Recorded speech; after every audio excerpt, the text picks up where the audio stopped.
All right. Well, welcome to Ecclesiastes. Welcome.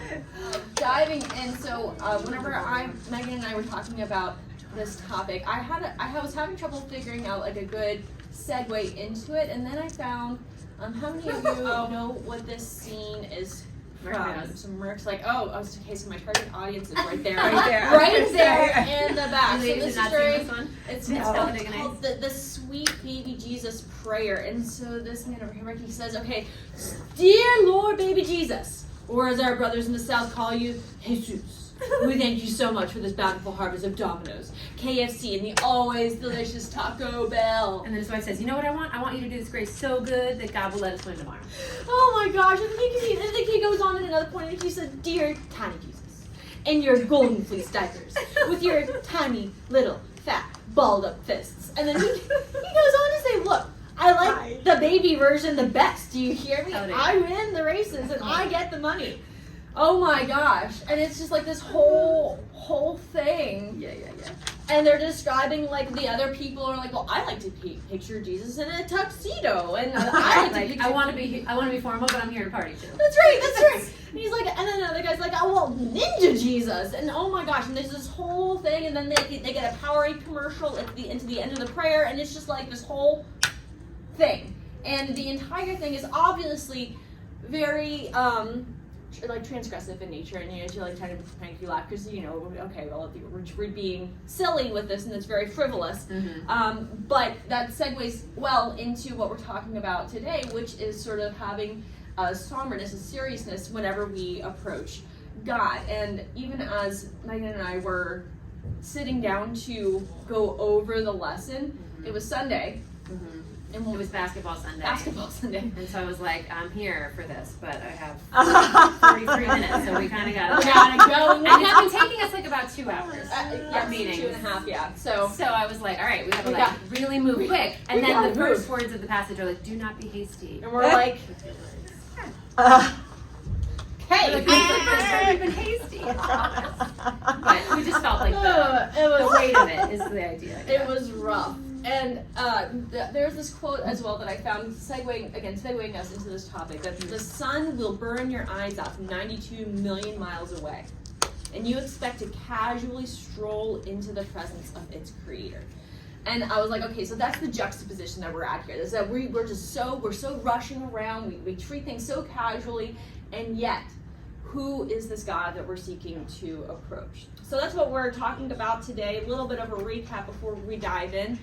So last week, and sort of going back, we talked about chapters 3, 16 through 22, and the entirety of chapter 4. We covered the topics of injustice, sort of both ends of the spectrum. Both, hey, we see injustice under the sun, but we know that God one day will right every wrong. Yet while we're still here, well, it stinks, and it's so weighty, the weightiness of that oppression and injustice. We looked at the bad attitudes about work, and then we said, hey, these are the things that are tov. This is better. It is better to have sort of one hand in work and then a hand of contentedness, that you're neither slothful, neither a workaholic. And then we talked about both the benefits of friendship, that, hey, this is a good thing. It is better to have somebody walking alongside you, regardless of the context, than to be walking alone. But then we have that example story of, and we have the word popularity up here, but even like support is not a bad thing. It's not bad to have people, and because popularity I think has a negative connotation with it, but to have people gathered around you to support you, to elevate you, is a good thing. But the problem is that it's fleeting. It's fleeting. It's gone, and then vapor you can't hold on to. Yes, and it all of a sudden the popularity turns, and now they're looking forward to the next person. And so as we jump into this next section here, I titled it Transition Needed for Flow, because all of a sudden you go through all of that and you're like, wham! What in the world are we doing? If I was grading a student's paper, that's what I would write. Transition needed for flow, because it's just like, boom, and seems to turn. But there is a little bit of flow here. Megan. So by way of like recapping where we've been, because I don't know about you, I remember what we did last week, but it's hard for me to remember where we started. So in the first major section, Kohelet examines toil and pleasure and wisdom, and he concludes that in all of those things there's no lasting gain. Some things are better than others, but there's no lasting gain to any of it. It's insubstantial. It's like that vapor we talked about. Yeah. So, and then he concludes in chapter 2, verses 24 to 26, with the first enjoy life refrain, where God is finally brought to the forefront, and as the one who gives the ability to find enjoyment in our lives, and as well as wisdom and knowledge and pleasure. So this is the first time that we look up toward God instead of just looking around under the sun. That first vertical intersection of planes. And then segueing into, I really like the way the word segue today. I don't know why. Like 6 times. Makes me picture the mall cop guy. Transitioning into chapter 3, we still have a lot of those vertical elements, and we see that God is the one who pulls all of those threads together. He sees that entire tapestry, and he's the one who brings about impact in our lives and viewing both those small and great activities in our lives with meaning. There are actually 2 enjoy life refrains in this section, adding to Kohelet's belief that it's better to do good and that all of these things are in fact God's gift. We should receive the allotment that God has given us with joy. And this leads to this sort of center element of fearing God. That was 3:14. Megan. Okay, so then we transition into chapter 4, and Kohelet brings his gaze back under the sun. He lowers his gaze back down and describes some practical answers for what seems to be better. And he does this a lot. He's like, it's better to do this than to do this. Even though all of it seems to be fleeting, nonetheless.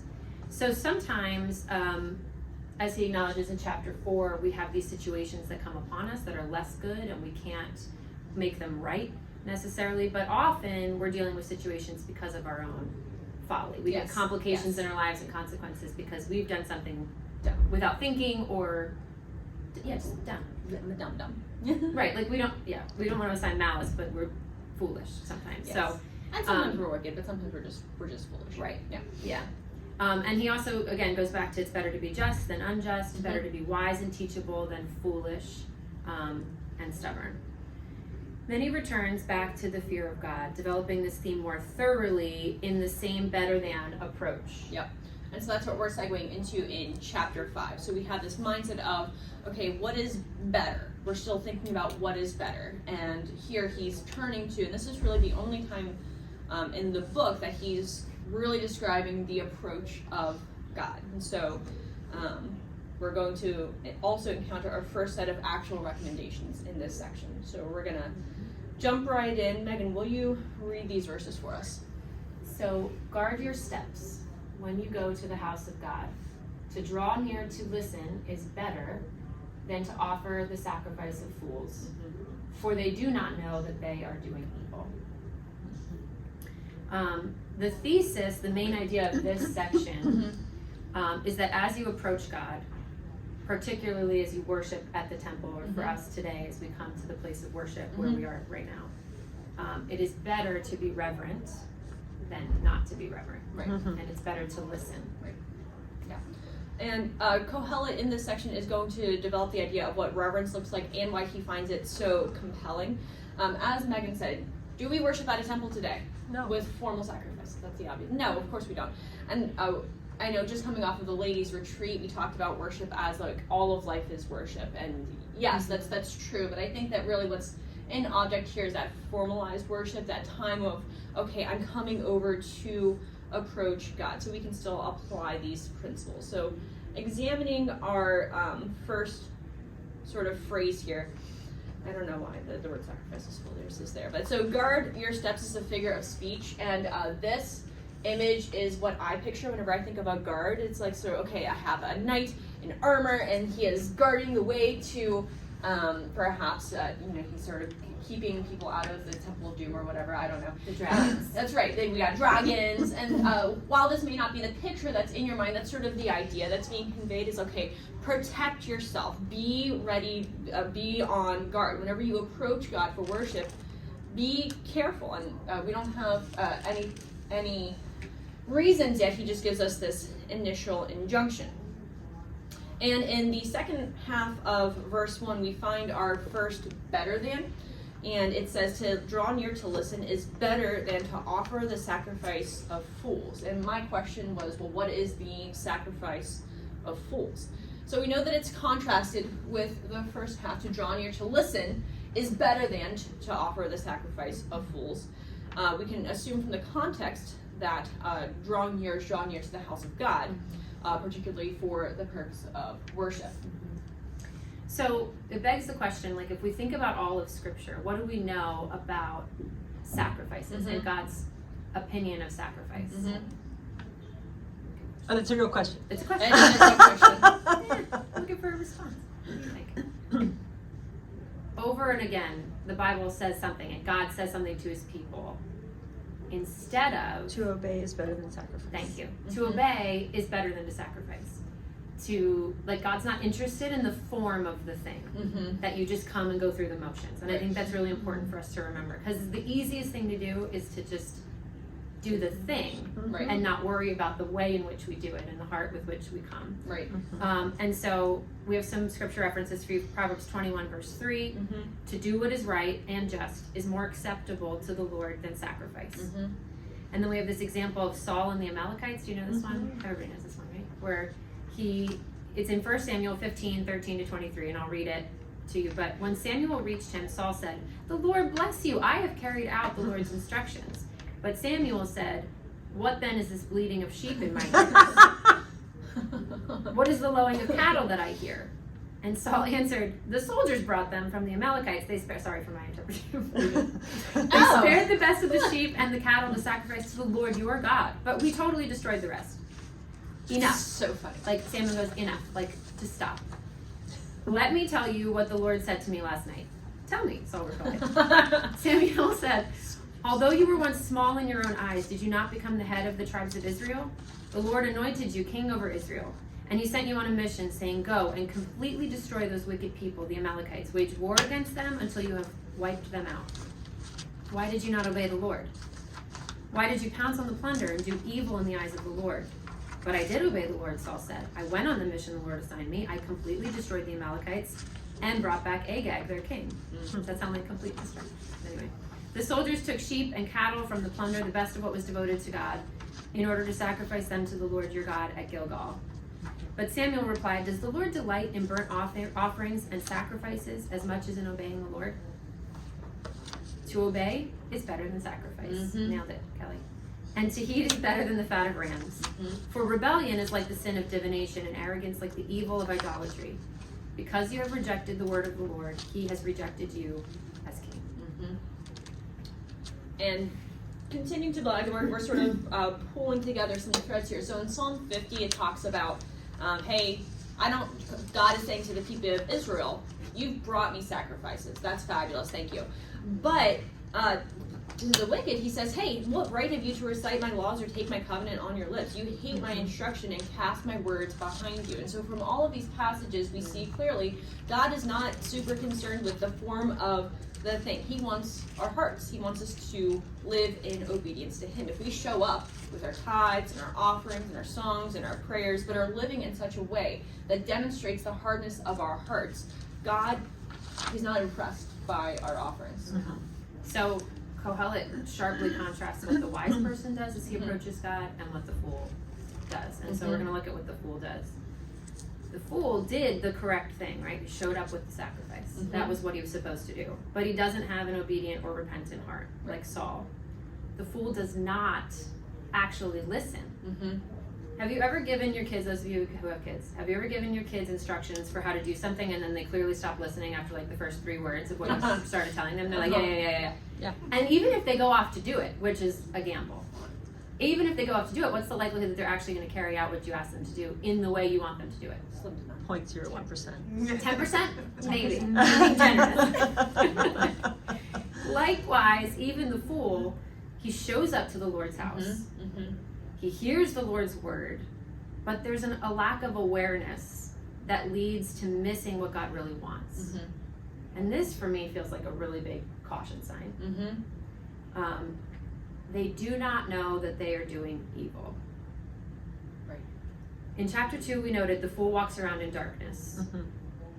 The fool in this section has just received a little bit of light, enough to see that showing up to worship is good, but that they've missed the heart of what's going on. And I have in my notes a really, like a very paltry example. Who's been to or had thrown them a bridal shower? Attended or had them thrown. Okay, I'm like, please let me hit my target audience here. Okay. So whenever we go to a bridal shower, what do you bring? A gift. You bring a gift, right? Now, what does the fool do to a bridal shower? They come and they bring a package that is wrapped, but that is empty. And they're like, look, I did the thing. And in full, like, okay, yeah, I'm like, not like, I'm joking around, this isn't a gag gift, but they're like, I brought a gift, but you're like, no, that the intent was to shower the bride with love, to provide something to show that you love them, that you care, that you're helping to set them on this new path forward. And so that's sort of an illustration again of what's going on here. Again, like Megan said, just enough light to sort of catch a glimpse of, oh, I'm gonna come, I'm gonna maybe dress up, but you're missed the point of what's going on. And Mariah, with that example, I feel like it's interesting because even if you fool all the other guests at the shower, yeah, by the time the gift gets opened, your folly's revealed, and you're exposed. And I feel like that is kind of this, like, we can fool the people around us, right? And ourselves. Like the fool fools himself. That's the scary part to me. Deception is a scary thing. Yeah. So if we bring it into our present day application, we can think about Sunday mornings. What does a Sunday morning look like for you guys? Getting out of the house, we're getting everybody prepared. It's a whirlwind, right? Like we're My running. hair is still wet. My hair is always wet. And we show up for church, we can be at risk of going through the motions, especially if our gaze is on ourselves or the people around us. Yeah.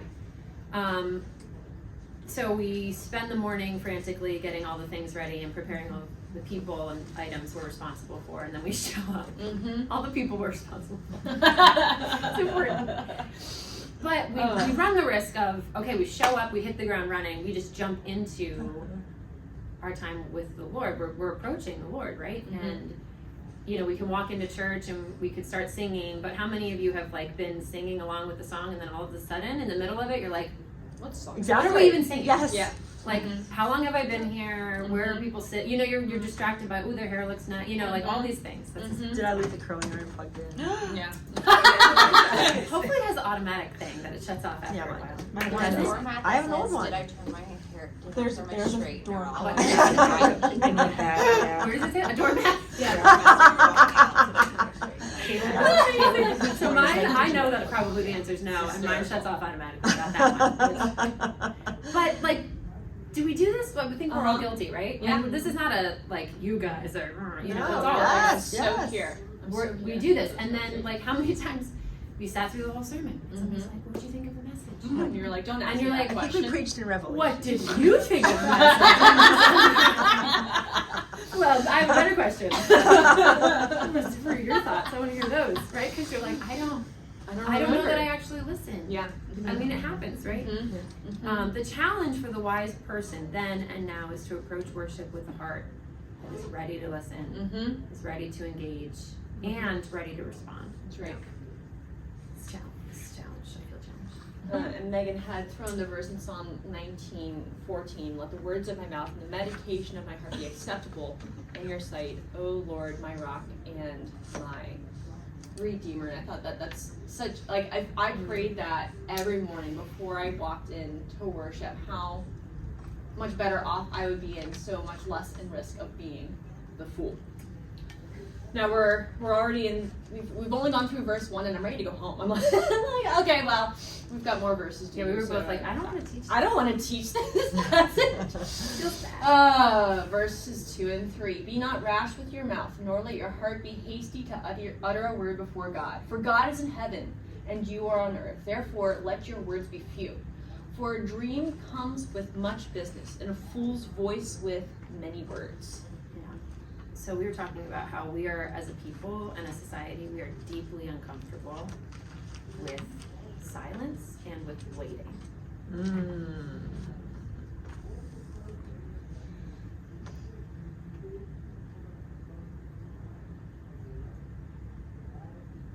See what you did? Like, that was uncomfortable. Like, I was like, I can't look. I can't make eye contact. I know, I was like, I feel it. I see what you did there. We don't give ourselves time in silence. Or if we do, it's very rare. Right. I don't think I'm wrong in that. Am I wrong about that? No. No. Okay. No. Now, as we think especially, so what's going on in these verses? When do we utter words before God? What do we think of? Prayer.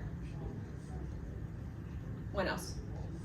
Reading his word. Okay. Sure. So what do you got for? In church, what do we do when we Singing. utter words? Yeah, First prayer, thing, yeah. prayer and song So as I was thinking about this, primarily.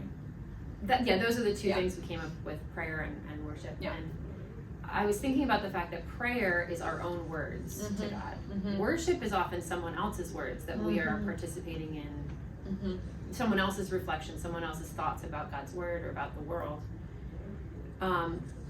And what we don't think Kohelet is saying is that you should stop asking God for things, stop approaching Him all the time for your requests because they're too small or He doesn't care about them. Because the Bible clearly says, like, we should pray continually. So we don't think that's what He's saying. The key to understanding this section is the second half of the verse, which says, "For God is in heaven and you are on earth." And this brought to mind Job. And so the boys and I were reading this week. We read chapter 5 in Ecclesiastes together, and then we read chapter 38 of Job, where God answers Job. And I don't think my boys had ever heard it before. And so it was kind of funny because I'm like, God's going to speak to him and he's going to like put him in his place, right? And God says, "Where were you when I laid the foundations of the earth? And who marked off its dimensions? Surely you know." And my kids were like, well, the implied answer here though is that Job doesn't know. He wasn't there. Right. And Job wisely in chapter 40 verse 5 answers him finally when God is done putting him in his place, and he really puts him in his place, and all of us really. Job says, "I am unworthy. I put my hand over my mouth." And Job presents a good example of what we think is going on in this passage here, because these verses are emphasizing who God is, that God is transcendent. He's so far above us. He's so great that I don't know about you, but I cannot comprehend of how big and great and amazing and awesome and holy God is. I just can't comprehend it. But even though I can't comprehend it, I sure can forget it, right? With how easy it is for us in the 21st century in America, being Christians who have already had Jesus pave the way by his blood and by his sacrifice, having years of all of these years of having easy access to God, where I don't need to go to a temple, I don't need to go to confession. I'm like, "Hey Lord, how's God?" Like it's so easy for me to forget who God is and for me to just approach him so casually. And while I have many disagreements with the Catholic Church theology, I do think that they do capture something about approaching God, both with how they do their services and even with the architecture itself. Like whenever you walk into one of those buildings and like everything just points up and it's so big and it's so majestic that certainly there are downsides to having this type of architecture, but the structure itself points our eyes to heaven to say how big and amazing is our God. And I think that perhaps we've lost some of that today. Yeah, I think that's a good point. When the kids and I have been studying like artwork and looking at like what's the focal point and how do you create a focal point in art. I mean, I feel like this really, right? Like the first thing you see, you look. Yep. Also the angle of the photo, but still. Yeah. So at Berean, where I grew up, if I can just for a second, where I grew up, everything was like, God is your friend, he's your daddy, using these like really casual words that strip away the reverence even more, and he wrote it, and we're happy to do that, I think, too often. I think, so at Berean, during our like communion services and our Good Friday services in particular, I think we do this well, where we give space and time to be quiet and to reflect in our hearts before God. If we have unconfessed sin, it's a time of confession, which is something that we should rightly do to make ourselves ready. Yeah. It's a somber affair. Like at the Good Friday services in particular, we were talking about how like special those feel because it's somber and it's something that makes us, it grieves our hearts, but it should, and we should take time to consider.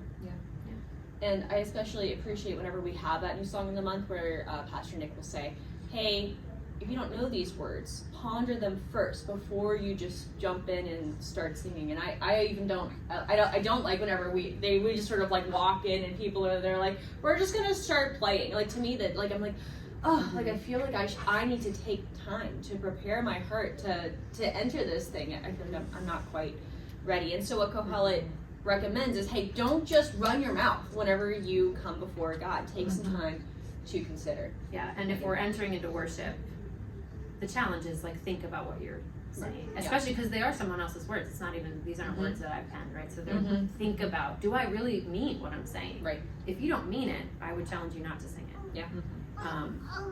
It used to be that if a person were going to meet the President of the United States, it was like a reverential moment. We feel like that's less the case these days. Just a little bit. But like, if you were to think of the recently deceased Queen of England, if you had the opportunity to meet her, That picture looks a lot creepier on the screen. No. well, she was very old, but she still loved her. It's like It's her just eyes the are lighting. blurry. It kind of looks demonic. I'm really sorry, Queen of England. I didn't mean this. You didn't do her justice. I didn't. It's overexposed. It's okay. But if you were gonna meet her, you would probably prepare yourself, right? Uh-huh. The I would clothing look good, you would wear. Yeah, you would review what are the protocols. Like, there are royal There are protocols protocols. that you need to follow. You would do those things, right? Mm-hmm. And you would be probably anxious, and anyway, there would be the sense of reverence, right? Mhm. The sense of like, this is a big deal. Mm-hmm. I would even go as far to say that if you're meeting a celebrity, a friend of mine and I went to Dallas, Texas, and I listened to Matt Chandler like all the time. I don't know how you guys feel about him as a preacher, but anyway, I listened to his sermons a lot.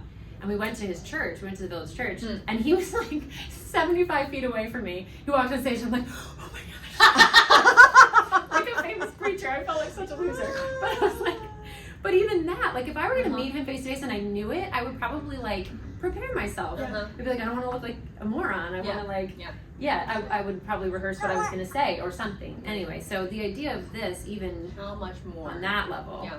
how much more should we be thoughtful in the way we approach God? Absolutely. So transitioning to the next set of verses here, it's weird. It's a weird because line. So because for, let your words be few. For a dream comes with much business, and a fool's voice with many words. And what do these dreams refer to? It's probably not like a nightmare type of thing or a vision dream. There are probably two main possible ways to translate it. First of all, it could be sort of like, hey, you've had some really excellent bad tamales, and however you perceive it, and then your dreams are like there are 40-foot tall guinea pigs that are walking around with swords, and all of a sudden there are rainbows and Skittles everywhere, and you're like, what in the world is going on in this dream? Or I have twins. And these kinds of dreams can be produced by an excess of tamales or labor, right? So if you're really driving yourself hard and you're working yourself to the ground, your dreams can be, wow, really, really vivid. The other sense that it could be interpreted is it could be sort of like an aspirational dream. So you have these visions of grandeur. How many of you know, you don't need to raise your hand, somebody who perhaps always has some scheme or other that they're concocting, and they're like, I have such a great idea, and they've cast this whole thing out in their mind, but they don't have like any actual practical steps to get to that. They just have this great idea. And one commentator explains, in context, these proverbs mean that the fool seeks to advance himself before God with great vows and promising. And so the dreams, whatever variety it is, don't correspond to reality. They're gone in a moment, and they are worth nothing. So are the words of the fool. They're not actually worth anything. There's nothing that you can build up. So the exhortation is to show yourself as not a fool. So avoid those excessive, unsubstantial, and worthless words. Moving on to verse 4. When you vow a vow to God, do not delay paying it, for he has no pleasure in fools. Pay what you vow. It is better that you should not vow than that you should vow and not pay. So in verse 4 here, Kohelet is introducing the idea of a vow. Megan, whenever you think of vows, what do you think of? I think of wedding vows, and I was trying really hard to think of something else. Uh-huh. I even like did an internet search like vows, and all that came up was wedding vows. Really, All wedding vows. some like vows of faithfulness. And certainly, I mean, the principles could be extended to that context, but that's not the focus here. One commentator explained, so vows or promises were an integral part of Jewish worship. Worshippers committed themselves to some kind of action, usually the offering of sacrifices, if God would grant their request. And we see this in action in several Old Testament stories. Like in Genesis 28, so Jacob makes a vow saying, if God will be with me and keep me in this way, I'll go, then blah, blah, blah. Whenever I come to my father's house, then the Lord shall be my God. I'll set up a pillar, and all that I have, I'll give a tenth to you. Right. In 1 Samuel 1:10-11, we know the story of Hannah, how she comes before God, and Eli thinks she's drunk. She's deeply distressed and prayed to the Lord and wept bitterly. And she vowed a vow and said, O Lord of hosts, if you will indeed look on the affliction of your servant and remember me and not forget your servant, but will give your servant a son, then I will give him to the Lord all the days of his life, and no razor shall touch his head. In both examples, there are no negative outcomes, either described or implied. God grants their request, and they fulfill their vows. Right. So, is making a vow to God wrong? Not necessarily. Not necessarily. Like in those examples, I don't think so. Yeah, and in fact, in passages like Deuteronomy, we have some direct instructions about making vows. So if you make a vow to the Lord your God, you shall not delay in fulfilling it. Does it say you shall not make a vow to your God? No, it says just don't delay. For the Lord your God will surely require it of you, and you'll be guilty of sin. But if you refrain from vowing, you will not be guilty of sin. Does it say never? No, it just says if you decide not to, no big deal. That's fine. You shall be careful to do what is past your lips. For if you have voluntarily vowed to the Lord your God what you have promised, with your mouth. So there's sort of this better than idea, though, right? Like you can make a vow, make sure you fulfill it, but it's better. Just don't. And in Matthew 5:33-37, Jesus says, again, you've heard it said to the people long ago, do not break your oath, but fulfill it. Fast forward, but I tell you, do not swear an oath at all. Simply say yes or no. So making vows to God, the conclusion we came to, it's not bad in itself, but it's better, probably, just not to. And especially if you don't intend to keep your vow. Right. Then that is bad. And I think we can understand this on like a very human level. So at the rock climbing gym, I'm in charge of a lot of workers, and I'm always on the lookout for more people. Thank you, Susan. And so there are people at the rock gym that I'll approach from time to time, and I'll be like, hey, are you interested in working? And for the most part, they're like, no. Which I'm always grateful for. I'm like, okay, great. But occasionally somebody will be like, oh, I would be interested in working, yeah, but not like a regular shift, but put me on your sub list. And I'm like, great, thank you, I'm always looking for subs. And then every time there's a call out, I'm like, hey, are you available? And they're like, no, I'm sorry. And it's like every single time, and I'm like, okay, so like just, you should have just told me no. Like, don't sort of commit to like, yeah, I'll do this thing, yeah, I'll be there, and then just drop out. I'm like, I would have rather you just said, No, you're just wasting your time. You're just wasting my time. And there are plenty of examples where people say, yeah, I'll come help you with that, and then they back out. And you're like, I would have just rather that you had just said no. So their words meant nothing. So we are going to talk about two examples of vows that had gone wrong in Scripture. The first occurs in Judges 11:30-40. You probably know this one. So Jephthah and his daughter. Jephthah, am I saying that right? Asks God. Do I speak Hebrew? No. Jephthah asks God to deliver the Ammonites into his hands. And he says if God will do this, he vows to take the first thing out of his house and offer it to God as a sacrifice. But then what happens? His daughter comes out. His daughter is the first thing to come out of the house.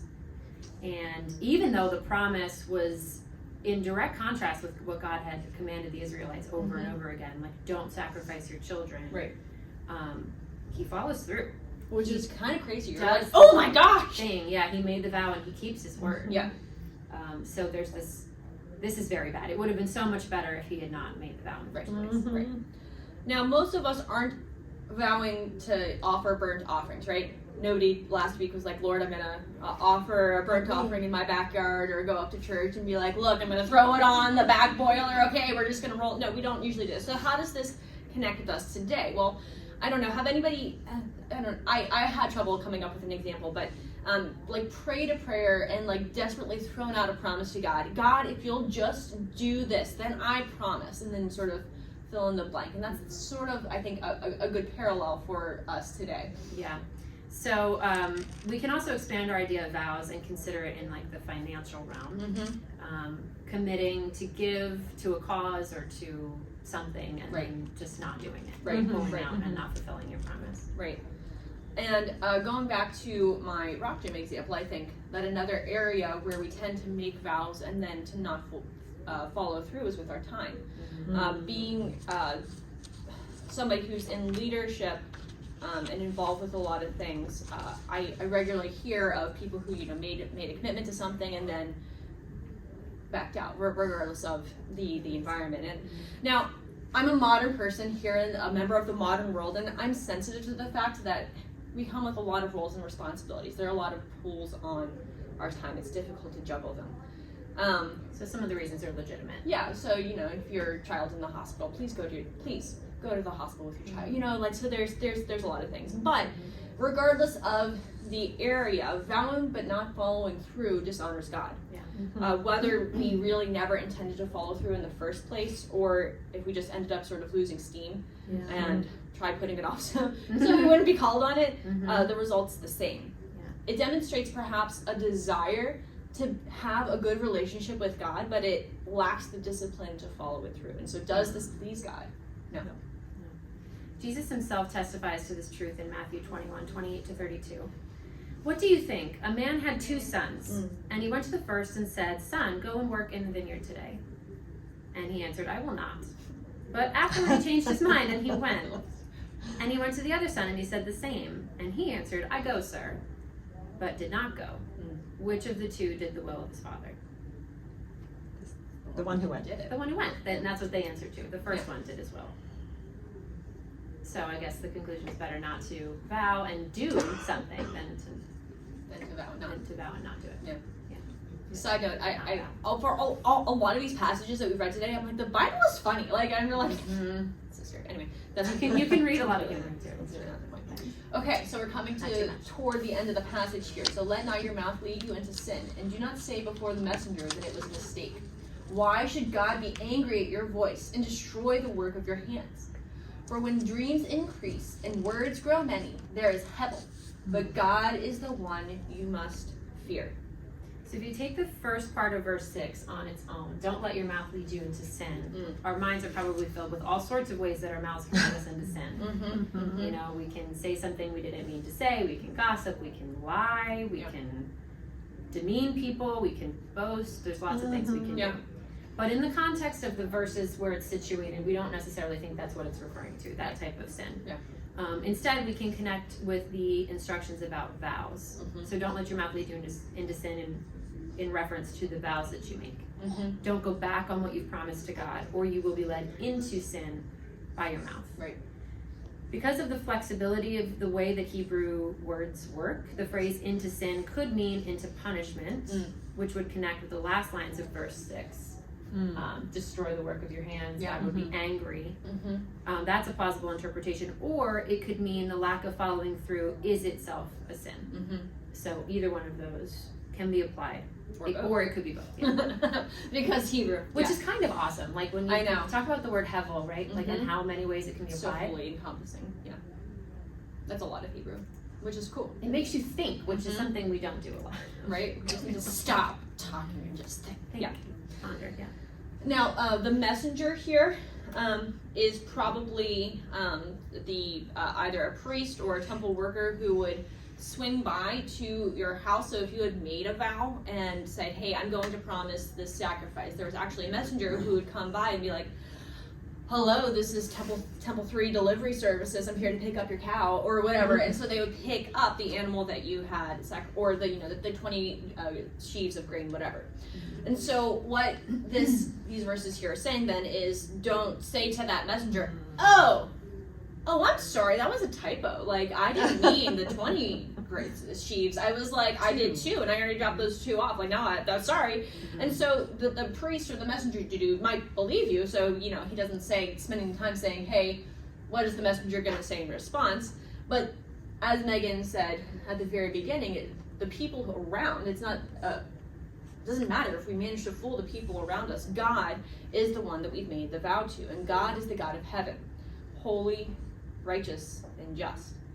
And earlier we said there are 2 examples of a vow gone wrong, and then we only mentioned one, so you've been waiting in patient expectation. We're landing in the New Testament with the beautiful example of, of Ananias and Sapphira. So you guys know the story, right? So they vow, hey, we are going to sell this land. We're going to promise the entire thing to the Lord. And they secretly kept some back so that they looked better, but actually got to, have their cake and eat it too. And what happened to them? God killed him. Dramatically, right? It was like they walk in, they're like, oh yeah, that was the full amount, and then God was like, bam, roasted, and they're gone. And so it's kind of crazy. It's terrifying. It's a little terrifying. A little terrifying. So while we don't expect that situation is going to happen to any of us, we really hope not. We right? hope not. We hope not. We can certainly we can make choices that cause us to live outside of God's blessing. Right? We can acknowledge that. One of the pastors I listen to often says we should live in God's world in God's way, which I love to reflect on. But another commentator writes, God cannot bless the life of one who flippantly tries to dispose of religious obligations. So while we might not be destroyed, we can act in ways that negate Moses' prayer in Psalm 90 to establish the work of our hands. So on one hand, we could commit our efforts to God. On the other, we can tempt fate by carelessly dishonoring the commitments we make to God. And Kohelet is pointing to which one is better. Right. Now, verse 7 here sums up the entire section. So one commentator observes, people make empty vows because they live in a religious dream world. They think that words are the same as deeds. Their worship is not serious, so their words are not dependable. They enjoy the good feelings that come when they make their promises to God, but they do themselves more harm than good. They like to dream about fulfilling their vows, but they never get around to doing it. They practice a make-believe religion that neither glorifies God nor builds Christian character. And so their dreams and words are hevel, insubstantial, empty, and worthless. Just want to let that one sit for 5 seconds. So Kohelet, his conclusion in this translation is a little bit hidden. Instead of God is the one you must fear, the literal translation is rather fear God. So what is better? What does the wise woman do before entering the presence of God? She draws near with ears to hear, prays with solemnity, and she commits her decisions and all of her life to the Lord in true reverence, bearing the weight of the Holy Spirit's conviction in light of Christ's salvation. Good luck going to the worship service today. Hike your own hike. If you wanted to fill out the checkpoint for the first part of chapter 5, it's on page 55, and then looking ahead, we're doing chapter 5, 8 through 20, and the first part of chapter 6. Pages are there. Thank you guys so much for being with us. That's it.